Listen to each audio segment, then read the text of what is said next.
Chapter 7 The Valley of Starflowers. Oscar began to walk away. "Sorry I can't help you," he said. "I have an idea," Anna called out to him.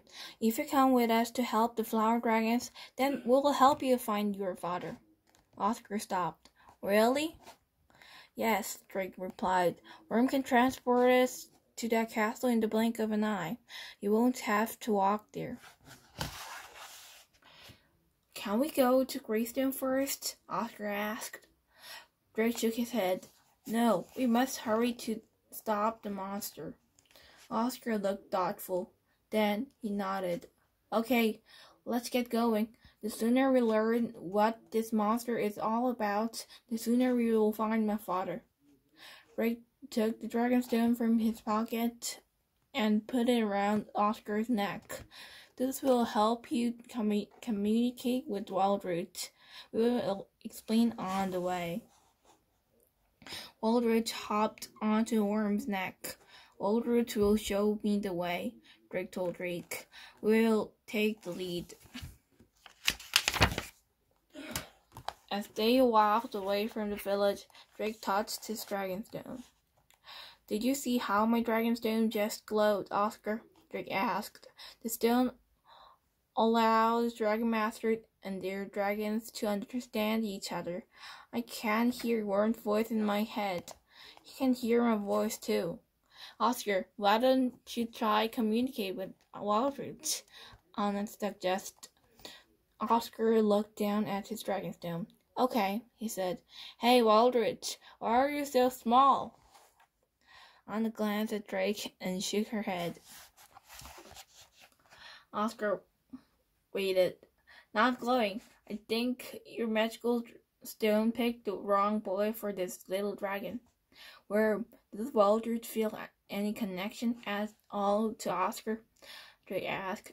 "They say that Oscar is a turnip head," Worm replied. Drake sighed. "I don't think these two will ever connect," he whispered to Anna. They walked for about an hour down the side of the mountain. Worm stopped as a valley opened up before them. "This is a valley of starflowers," Oscar remarked, gazing all around. "It's where the grandmothers come to collect flowers for tea." Tiny white flowers dotted the green grass as far as they could see. "How beautiful," Anna whispered. Walter stood on his back legs and began to sing. The air sparkled with glittery mist, and dozens of flower dragons appeared among the flowers. Drake gasped. "I'd never seen so many dragons before."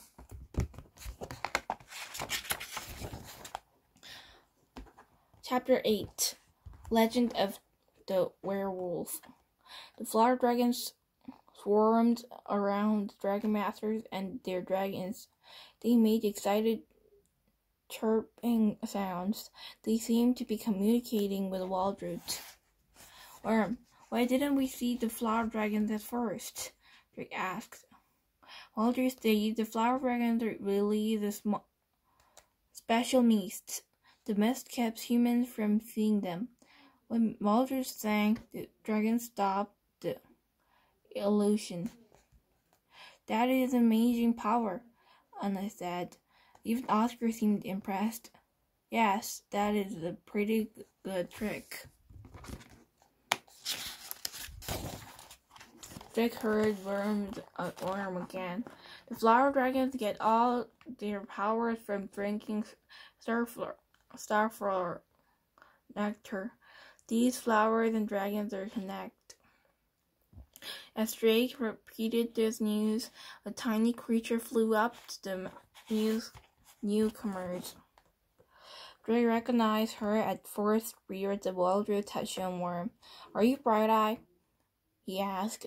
"The flower dragon's friend who can see the future." She bowed her head in greeting. "Indeed, I am. I live with others of my kind in the nearby forest. We look out for the flower dragons." Drake and Anna instructed, introduced themselves and their dragons. Bright-Eye smiled. You are the Dragon Master of Bracken, the ones who help others. I'm Oscar, and I'm not from Bracken, Oscar said. I am Walter's Dragon Master. Or at least, that's what Drake says. Aloud jumped off for him, dashed over Bright-Eye, and started to chirp.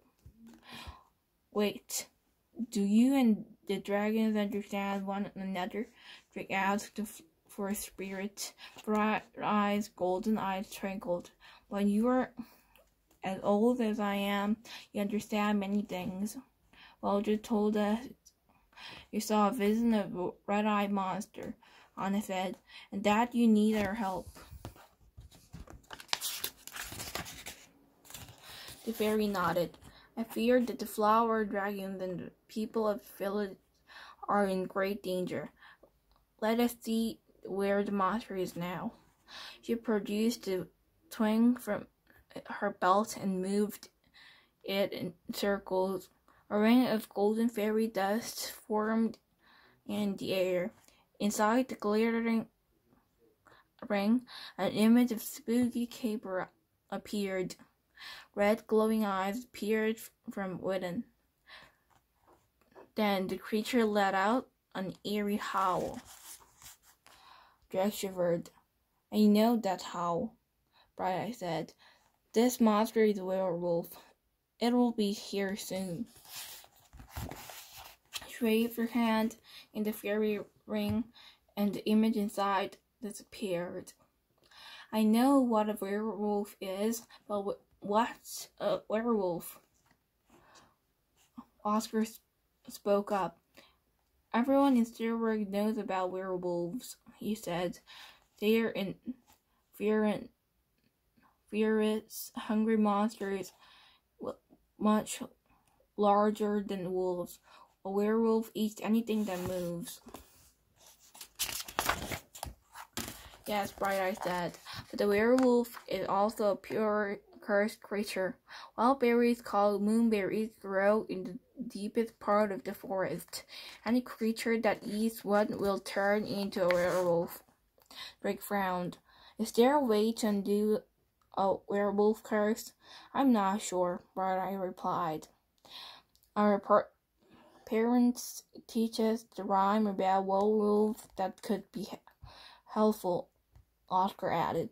The werewolf will bring any danger and doom unless it is stopped by Dragon's Bloom. Dragon's Bloom, Bright-Eye repeated. Nobody knows exactly what it means, Oscar said. I think it has something to do with the legendary dragons of Steelberg. Drake's head suddenly filled with warm words. Walter is very excited. The flower dragons have a special power called Bloom. He thinks the rhyme means that Bloom can stop the werewolf, but they must prefer Bloom in bright sunlight. What if the werewolf attacks the night? He repeated Worm's words.